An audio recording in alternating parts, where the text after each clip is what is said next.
Bonjour à tous. Comme vous le savez, nous sommes tous composés de millions et de millions de cellules.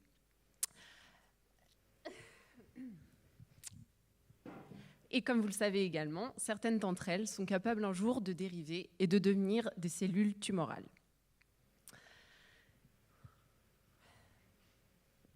Depuis de nombreuses années, différents traitements ont été développés, tels que les chimiothérapies, les immunothérapies ou encore la chirurgie. Cependant, de nombreux patients restent encore aujourd'hui résistants à tous ces traitements. C'est pourquoi, récemment, de nouvelles stratégies ont été développées en tentant de priver la cellule tumorale de ces nutriments nécessaires à son développement. En effet, tout comme l'être humain a besoin de nutriments pour grandir et se développer, la cellule tumorale a également besoin de nourriture pour assurer sa prolifération et sa croissance. Désolée. Malgré tous ces traitements, les cancers, tous types confondus, restent aujourd'hui la première cause de mortalité en France. Certaines équipes ont déjà tenté de priver la cellule tumorale de l'accès au sucre, par exemple, ou à tous ces nutriments essentiels en empêchant le développement des vaisseaux sanguins.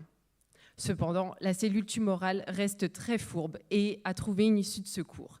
Elle est capable d'autoproduire certains de ces nutriments essentiels, tels que l'arginine. Et dans cette optique, c'est pourquoi nous avons choisi de cibler cette synthèse d'arginine afin de ralentir et d'empêcher sa prolifération et sa croissance.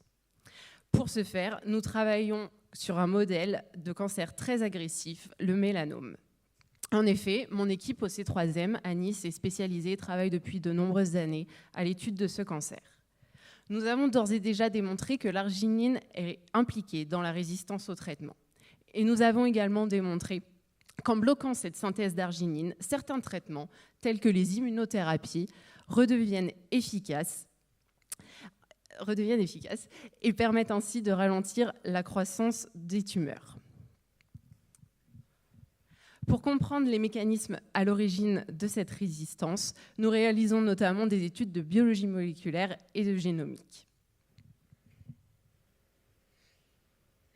Comprendre les mécanismes à l'origine de cette synthèse d'arginine permettrait ainsi de ralentir le développement des cellules tumorales. Enfin, et pour conclure, bien que nous travaillons pour l'instant dans le mélanome, nous souhaitons par la suite et à plus long terme pouvoir proposer cette stratégie à différents types de cancers afin de pouvoir proposer de nouvelles options thérapeutiques à des patients résistants au traitement qui restent malheureusement encore aujourd'hui beaucoup trop nombreux. Merci.